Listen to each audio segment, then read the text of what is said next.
Today we're taking a look at these NBA matches, which are happening on Sunday, January 2nd, 2022, and giving you match breakdowns, betting tips and predictions in general on these games.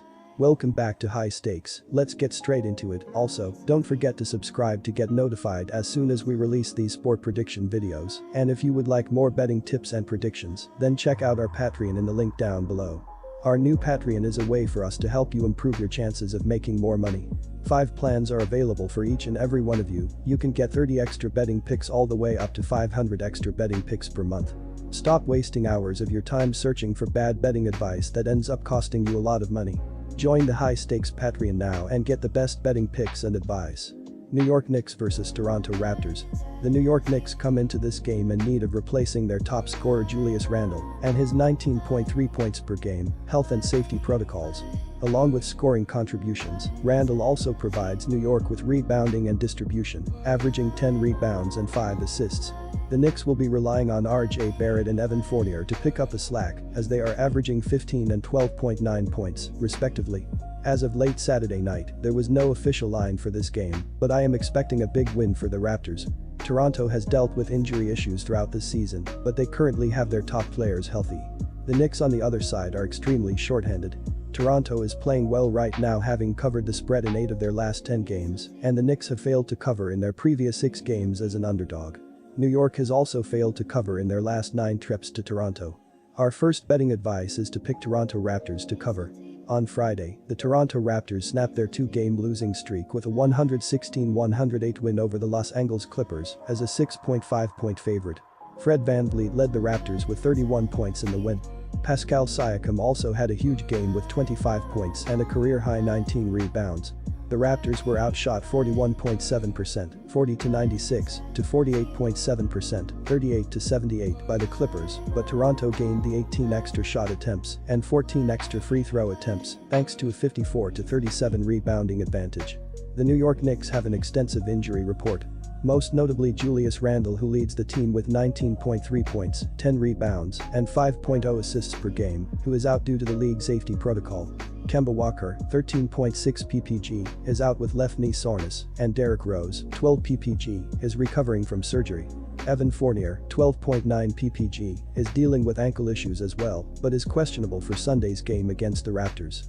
Our second betting advice is to pick under the total. Quick reminder, don't forget to subscribe to get notified as soon as we release these sport prediction videos, and if you would like more betting tips and predictions, then check out our Patreon in the link down below. Our new Patreon is a way for us to help you improve your chances of making more money. 5 plans are available for each and every one of you. You can get 30 extra betting picks all the way up to 500 extra betting picks per month. Stop wasting hours of your time searching for bad betting advice that ends up costing you a lot of money.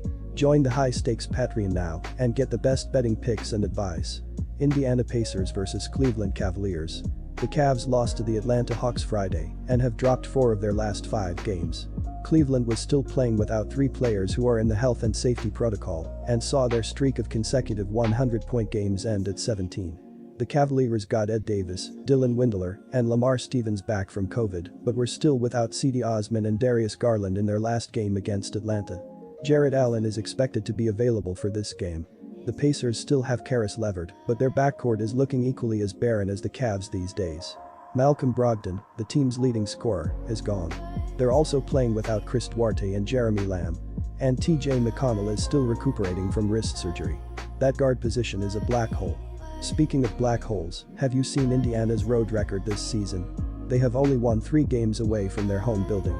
They're also only averaging 32.3% shooting from three-pointer, which means they won't be able to take advantage of Cleveland's diminished backcourt like the Atlanta Hawks did on Friday. Jarrett Allen and Evan Mobley are still a formidable pair to be dealing with in the front court. They'll make things difficult on Domantas Sabonis at the rim, and it'll fall on LeVert and company to knock down mid and even long-range shots. Our first betting advice is to pick Cleveland Cavaliers to cover the spread. Will the Pacers respond? That's the most important question heading into Sunday's game against the Cavs. They have to leave the Bulls in the rearview and do what needs to be done to get back into the win column. The Cavs know a thing or two about their roster, become a revolving door with guys coming and going due to COVID and the injury bug. Their top-ranked defense is struggling, and their offense has lost its spark. There won't be the same amount of pressure for the Pacers to get buckets in this game because the likelihood of a firefight is slim to none. The Cavs are averaging 105 points in their last 3 outings. And no, I don't want to hear about the 118 points they put up against an Atlanta Hawks team that couldn't stop a runny nose on defense.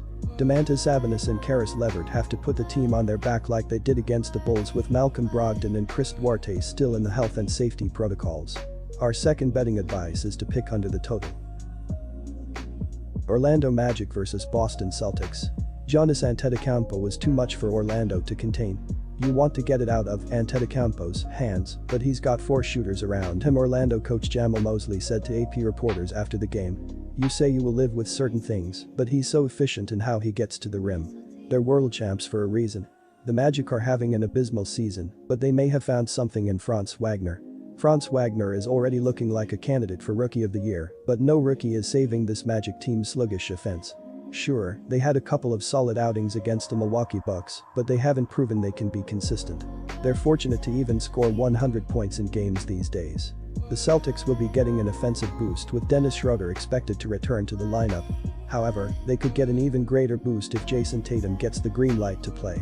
The combination of Tatum and Brown will hail buckets on a Magic team, allowing 48.3% shooting on average in their last 3 games. It's also a team giving up the 4th highest 3-point shooting percentage to opponents this season. So they're struggling to defend and knock down shots. The Celtics are coming off a big win over the Phoenix Suns, and they'll have an opportunity to add to their resume at the TD Garden against an opponent with only 5 road wins in total. Our first betting advice is to pick Boston Celtics to cover the spread. A healthier roster puts the Celtics in a position to run the Magic off the court. At the very least, that better be their mentality coming into this game with a 17-19 record. There are no certainties that Boston will even make the playoffs if they don't get their act together. Orlando is only averaging 101.7 points per game this season. So they clearly aren't a team with a high chance of running up the score. But complementary guys have to hit their shots. This can't be a game where players are basically standing around and watching Brown and Tatum go to work. The Celtics could definitely use some roster retooling, but for now, the 2 stars have to figure out a way to get others to feel more involved. The Magic are ranked with the 5th worst defensive efficiency rating, and they're getting pounded on the scoreboard on a nightly basis. Boston looked to turn the page after one of its worst shooting performances in recent memory in a 91-82 loss to the Los Angeles Clippers on Wednesday. Robert Williams III added 16 points, 14 rebounds, and a pair of blocks before exiting with a head injury late in the 4th quarter. He returned in the win against Phoenix and had a gem of a game. The Celtics are averaging a meager 107 points per game this season, good for 16th in the NBA. They were without Jason Tatum and Marcus Smart for the last 2 games before they returned to action against the Suns. Tatum is averaging a blistering 25.6 points, 8.6 rebounds, and 3.8 assists for the struggling Celtics who have lost 8 of their last 11. They hope to get back on track against the lowly Magic. Our second betting advice is to pick under the total.